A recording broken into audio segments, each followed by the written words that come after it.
President Biden has just wrapped a press conference capping his trip to Japan for the G7 summit. After 4 days of meetings with world leaders on global challenges, the president turned his focus back to the looming debt crisis and tense negotiations in Washington that now seem further apart than ever.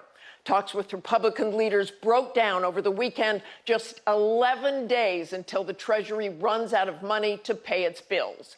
As he prepares to talk directly to House Speaker Kevin McCarthy this morning, Biden made clear that if Democrats are willing to cut spending, Republicans should also be prepared to compromise. It's time for Republicans to accept that there is no bipartisan deal to be made solely on their partisan terms. America has never defaulted on our debt, and it never will. Senior national correspondent Terry Moran was at the press conference and joins us now from Japan. And Terry, that was quite a press conference. It sure was, Martha. President Biden called this summit, quote, extremely significant and important. But there's no question that his time here was constantly shadowed by the debt limit crisis back home. And as those negotiations in Washington have hit the wall, the president really upped the ante here today in Japan.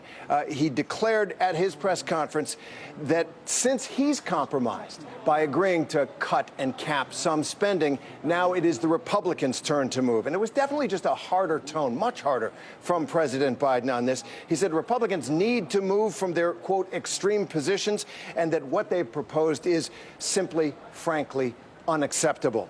He also said he does believe he has the authority under the 14th Amendment to follow that amendment's command that, quote, the national debt shall not be questioned, and borrow money without congressional approval. But he said he thought the country could still go into default while the issue was appealed all the way up to the Supreme Court, where he'd likely lose.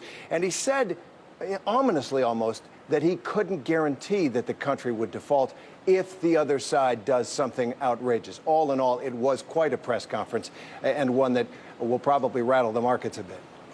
Probably will, Terry. And Terry, the president also endorsing that plan for Ukraine to eventually get F-16 fighter jets. That's really a sharp reversal from just a few months ago.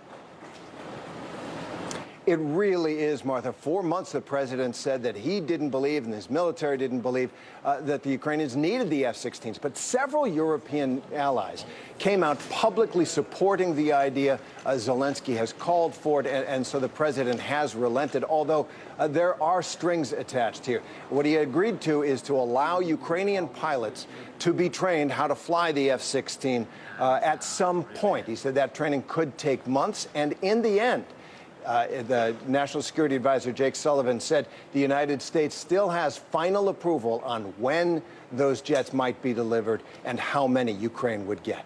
Martha?